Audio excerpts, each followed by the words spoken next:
ఈరోజు స్టేజ్ చూస్తే మనకి PL4 అండి ఇక్కడ. సో PL4 లో టెక్నీషియన్ గారు చెప్పడం ప్రకారం చూసుకుంటే ఆయనకి ఒక ట్రే ఈ రోజు ఒక 12 ట్యాంక్స్ కి ఫీడింగ్ చేయాలనుకున్నారు.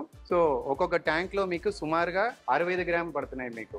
సో 65 గ్రామ్ ఫీడింగ్ పడుతున్నాయి. సో 65 గ్రామ్ ని ఏ విధంగా ఆయన మెజర్ చేసుకుంటున్నారు అనేది మనం చూస్తామండి. సో ఆయన వెయిమెంట్ తీసుకున్నారు, అక్కడ మనకి 65 గ్రామ్ కావాలనుకున్నారు. సో 65 గ్రామ్ వెయిమెంట్ తీసుకుని ఆయన కంప్లీట్ గా ఆ చివరి నుంచి ఆ చివరి వరకు ఆయన ఫీడింగ్ కంప్లీట్ గా స్ప్రెడ్ అయిపోయింది. సో దీంట్లో ఎక్కడ కూడా షార్టేజ్ అనేది ఉండదండి. ఎగ్జాక్ట్ గా ట్యాంక్ కి ఎంత కావాలనో ఆయన వెయిమెంట్ తీసుకున్నారు, దాని ప్రకారం ఒక ట్యాంక్ ఫీడింగ్ చేశారండి. సో సెకండ్ ట్యాంక్ కూడా ఆ విధంగానే 65 గ్రామ్ తీసుకుంటారండి. ఒక 65 గ్రామ్ తీసుకున్న వెంటనే ఆయన క్యాల్కులేట్ చేసుకుంటారు. ఒక 800 గ్రాముల నుంచి 65 గ్రామ్ మీరు మైనస్ చేసుకుంటే 735 గ్రామ్ అవుతుందండి. సో 735 గ్రాముల నుంచి మళ్ళీ ఒక 65 గ్రామ్ ఆయన మైనస్ చేసుకుంటారు. ఆ విధంగా ఎగ్జాక్ట్ క్యాల్కులేషన్ మీద మీకు అన్ని ట్యాంక్స్ కూడా ఈక్వల్ స్ప్రెడింగ్ అవుతుందండి మీకు. సో మీకు ఎక్కడ కూడా ఓవర్ ఫీడింగ్ అనేది మీకు కనపడదండి ఇది. సో మీకు ఇది బెస్ట్ మెథడ్ గా కనిపిస్తుందండి మీకు. సో మీకు ఎక్కడ కూడా ఓవర్ ఫీడింగ్ అనేది ఉండదు, అండర్ ఫీడింగ్ అనేది కూడా ఉండదు మీకు.